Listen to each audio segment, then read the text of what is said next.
Everyone, আজকে বেরিয়ে পড়েছি সরস্বতী পুজোর বাজার করতে। কাল পুজো দেব, তাই আজকে বাজারটা করে রাখছি। সকাল সকাল উঠে পড়েছি, এবার চলে এসেছি রান্নাঘরে। রান্নাগুলো তাড়াতাড়ি সেরে নেব, তারপরে পুজোর কাজ করব। পুরোটাই তোমাদের সাথে শেয়ার করব। বেশি কিছু করব না, পোলাও করব, একটু আলুর দম করব, আর বাকি যারা আছে তাদের জন্য মাছের ঝোল করব। ব্যাস, দেখো আলুটাকে সিদ্ধ করে নিয়েছি প্রথমে নুন দিয়ে। তারপর এখানে দেখো মশলাটাও আমি রেডি করে নিয়েছি। আদা আর কাঁচা লঙ্কা রেখেছি, আর মটরশুঁটি রেখেছি। এবার কড়াইতে তেল দিয়ে নিয়েছি, আর নুন আর হলুদ দিয়ে আলুটাকে ভালো করে ভেজে নেব। কড়াইতে তেল দিয়ে আলুটাকে দেখো লাল লাল করে ভেজে নিয়েছি। মোটামুটি আমার ভাজা হয়ে গেছে। এবার নামাবো। এবার মশলাটা দেবো। আদা আর লঙ্কা বাটা করে রেখেছি, এটা দিয়ে একটু তেলের উপর দিয়ে ভাজবো মশলাটা দিয়ে। এবার দেখো এর মধ্যে মশলা বাকি দিয়ে দিচ্ছি। কাশ্মীরি মির্চ, লঙ্কার গুঁড়ো, হলুদ দিয়ে ভালো করে মটরশুঁটি দিয়ে মশলাটাকে কষাচ্ছি, আর টমেটো দিয়েছিলাম। তারপর আলুটাকে দিয়ে যেরকম হয় আলুটাকে দিয়ে একটু কষিয়ে একটু গরম জল দিয়ে দেবো। এই সরস্বতী পুজোর দিন ছোট যখন আমরা ছিলাম তখন কতই না মজা করেছি। মানে ঘুম থেকে উঠেই কখন হলুদ মেখে স্নান করব, কখন পাড়ার প্যান্ডেলে গিয়ে দেখব, কিভাবে অঞ্জলি দেবো, মানে প্ল্যানটাই ছিল আলাদা। আর এখনকার ছেলেমেয়েরা সেসব আনন্দটাই বোঝে না। আর ওরা মানে সরস্বতী পুজো দিতে হবে সে ওইটুকুই জানে, যে সকাল সকাল উঠে স্নান করে পুজো দেওয়া।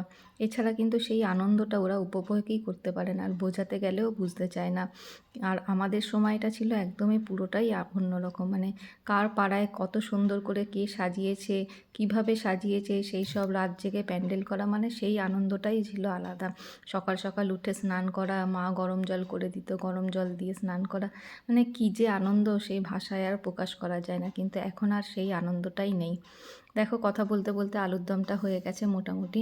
আর এখানে দেখো পোলাওটাও রেডি করব, তার জন্য চালটা ধুয়ে রেখেছি আর গরম জল বসিয়ে দিয়েছি। এইবার পোলাও আমার হয়ে গেছে মোটামুটি, তোমরা তো জানোই, আর ডিটেলস আমি দিলাম না কিছু। এর আগে আমি পোলাওয়ের রেসিপিটা বলেছিলাম। আর দেখো রান্না পুরোপুরি কমপ্লিট। এখানে আলুর দম, চাটনি আর পোলাও করেছি। এবার ঠাকুরমশাই চলে আসবে। পুজোর কাজটা তোমাদের সাথে শেয়ার করতে পারলাম না, কারণ আমি একাই যেহেতু ভিডিও করি, তাই জন্য আর কাজের তাড়াতে আর কিছু করা ভিডিও হয়নি। একদম ডাইরেক্ট দেখো পুজোটাই তোমাদের সাথে শেয়ার করছি। আর এখানে দেখো লাকিকে দিদি ওর শাড়ি পরিয়ে দিয়েছে। আমার এতটাই কাজের তাড়া ছিল যে আমি শাড়িটা পর্যন্ত ওকে পরাতে পারিনি। কি করব একা হাতে।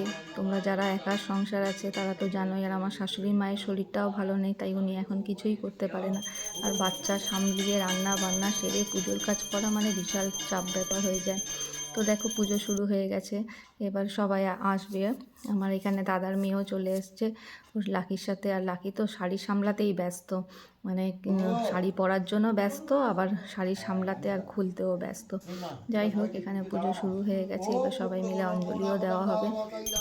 তোমরা কবে পুজো করলে, মানে 3 তারিখ না 4 তারিখ, সেটা আমাকে জানিও কমেন্ট করে। আমি তো 2 তারিখ না 3 তারিখ, সরি, 2 তারিখ আর 3 তারিখই পুজো করেছিল। তো আমি 2 তারিখই করেছিলাম, যেহেতু আমার সব একাই করতে হয়েছে, তাই জন্য একটু বেলা করে হলে আমার সুবিধা হবে। আর আমাদের ঠাকুরটা কেমন হয়েছে, সাজানোটা কেমন হয়েছে অবশ্যই জানিও। আর ভালো লাগলে ভিডিওটা অবশ্যই লাইক কমেন্ট শেয়ার করে দিও একটা।